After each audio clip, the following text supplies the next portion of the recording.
शिव बिना कैलाश, राम बिना अयोध्या और प्रकाश बिना ये दुकान अंधेरी है। जब तक अपनी परेशानियों से छुटकारा पाने का कोई रास्ता नजर नहीं आता, तब तक ये दुकान बंद रहेगी। लेकिन मैं अपनी परेशानियों से तुम लोगों को परेशान नहीं करना चाहता हूं।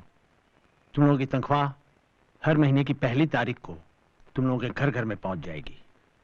मालिक, बरसों से हमने इस दुकान का नमक खाया है।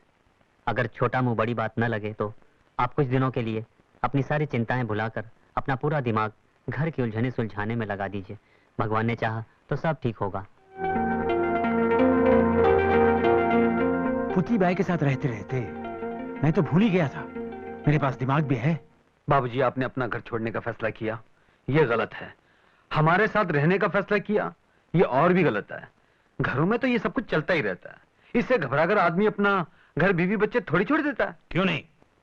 मेरा फैसला तो तभी बदलेगा जब पुतली बाई छाप धर्म पत्नी का दिमाग ठिकाने आए और वो अपनी लाडों को वापस भेज दे। क्यों? मेरी स्कीम बढ़िया है ना? नहीं बाबूजी, मुझे ये सब पसंद नहीं। पसंद तो मुझे भी नहीं, लेकिन वो कहते हैं ना, लोहा ही लोहे को काटता है। तो जाने दो, ये सब स्वादिष्ट मिठाइयां सामने रखी हो तो वो क्वीन की गोली को क्यों याद करें? शुरू करो, शुरू करो, हो जाए। रसगुल्ले बाबा, क्या बात है, क्या बात है, कमाल है। ये रसगुल्ले मेरे धड़कते दिल पर ऐसा असर कर रहा है जैसे कि रामबाण मलम। सुन जमाई राजा। जी बाबूजी। स्टैम्प पेपर कहाँ मिलेगा? अब इसकी क्या जरूरत आ पड़ी बाबूजी? बेटी, तेरी सास ने आज 30 साल से गोबर जैसी बेस्वाद चीजें खिला खिलाकर मेरे स्वाद की अर्थी उठा दी थी। आज ये रसगुल्ले खाकर मेरी बेजान जीभ में फिर से जान पड़ गई। इसलिए आज मैं अपनी सारी दौलत उन हाथों के नाम लिख देना चाहता हूं जिन्होंने ये रसगुल्ले बनाए हैं। नाना जी, आंटी आपको इससे भी बढ़िया मिठाई बना के खिलाएंगी। अच्छा, आप लोग चाय पीजिए, मैं पिंकी को स्कूल छोड़ के आती हूँ। अच्छा ठीक है, स्कूल छोड़ाओ, उसके बाद मिठाई बनाना, बढ़िया मिठाई मेरे लिए। टाटा डैडी, टाटा नाना जी। भगवान ने इन दोनों के बीच जो प्यार का बंधन बांध दिया है उसे कोई नहीं तोड़ सकता। मुझे भी इसी बात का डर है। अरे क्या है? अरे बोल तो सही, क्या है? अरे ये क्या? तुम तो ऊपर से नीचे तक बदल गए हो, कहीं सखिया तो नहीं गए? अरे रूपा, रूपा इधर तो आओ, देख तो सही अपने पाँव को। कमाल है।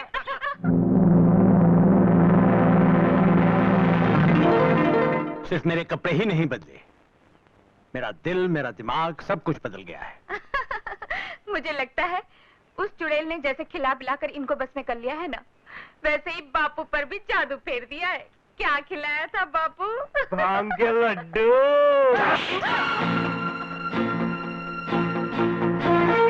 सालों की करवाहट के बाद आज मुझे किसी के हाथों की रस भरी मिठाइयां मिली, जिसकी मिठास ने मेरे भीतर सोए मर्द को जगा दिया।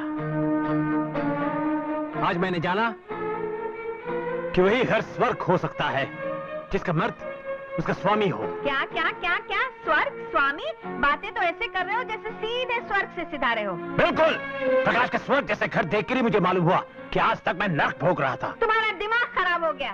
जिस घर में तुम्हारी बेटी की सौतन तुम्हारे दामाद के साथ गुलछर्रे उड़ा रही हो, उस घर को तुम स्वर्ग कहते हो? औरत होकर औरत के लिए ये सब गंदी बातें बोलते हुए शर्म नहीं आती तुम्हें? किस तुम कोसे जा रहे हो? वो प्रकाश को नहीं, प्रकाश की बेटी को सीने से लगाए रखी है। उस पर 100 लांछन लगाकर तुम्हारी मूर्ख बेटी यहां चली आई। बेटी,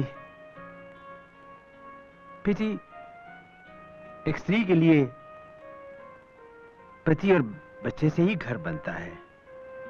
अभी भी वक्त है, अपना घर, अपने पति, अपनी बच्ची को बचा ले। कहीं ऐसा ना हो कि तेरे घर में जो है वो बन गई तेरी बच्ची की मां और तू सिर्फ आंटी बनकर रह गई।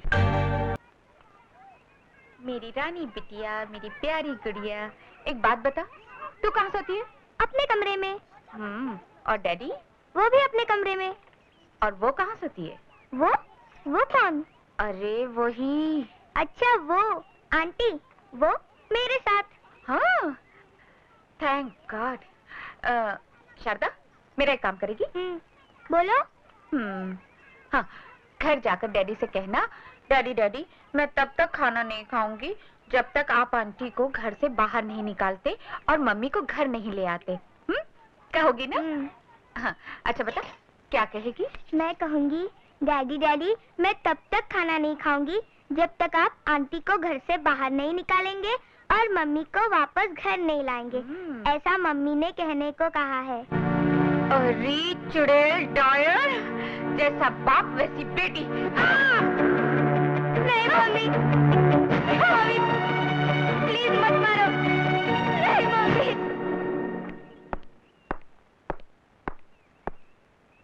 बाबूजी, मुझे रूपा से अकेले में कुछ बातें करनी है, अगर आप लोगों की इजाजत हो तो। अब बात करने को बचा ही क्या है? तुम चुप रहो। बेटा, अपनी बीवी से बात करने के लिए किसी की इजाजत की जरूरत नहीं होती। बाबूजी, इस घर में बस एक आप ही समझदार हैं।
लगता है सब ठीक हो गया बेटा।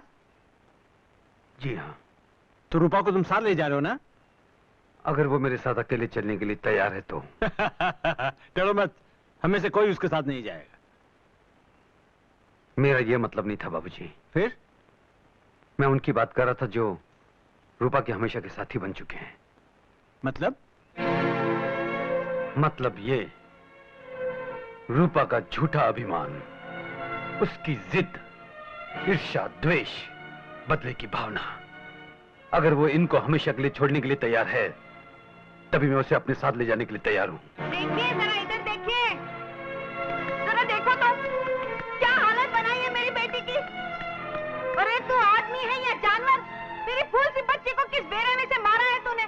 भला कोई आदमी अपनी औरत को इस तरह मारता है, वो भी उसके माँ बाप के घर में? मेरी बहन पर तूने जो जुल्म किया है उसका जवाब तेरी बहन की हड्डियां तोड़कर मैं अभी देता हूँ। खबरदार, एक भी कदम आगे बढ़ाया तो मैं तेरी टांगे तोड़ दूंगा।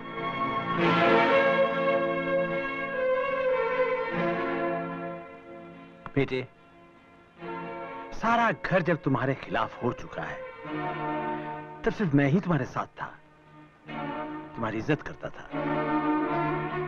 मैं ये नहीं कहता कि मेरी बेटी ने कोई गलती नहीं की, लेकिन तुम्हारे जैसे समझदार आदमी का अपनी बीवी को बेदर्दी से मारना यह गलत है। फिर तुम में और रूपा में फर्क ही क्या रहा?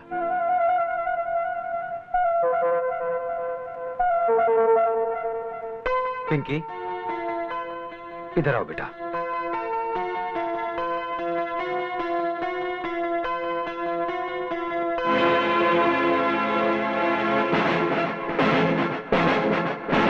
आपने कहा था कि मैं इंसान हूं या जानवर। ये देखिए, इस फूल सी बच्ची के घाव देखिए और देखकर ये बताइए जिसे मारने वाला इंसान है या जानवर। हाँ हाँ, मैंने इसे मारा। मैंने इसे 9 महीने पेट में रखा। क्या एक माँ को अपनी बेटी को मारने का भी अधिकार नहीं? 9 महीने पेट में रखने से कोई औरत माँ नहीं बन जाती। क्या तुमने एक माँ की तरह कभी इसे अपना दूध पिलाया, कभी अपनी बाहों में झुलाया, कभी सीने से लगाकर प्यार किया? नहीं। जब तुमने माँ का कर्तव्य नहीं निभाया तो तुम्हें माँ कहलाने का कोई अधिकार नहीं। और हाँ, एक बात याद रखना, आज के बाद तुम पिंकी के साय को भी नहीं छू सकोगी।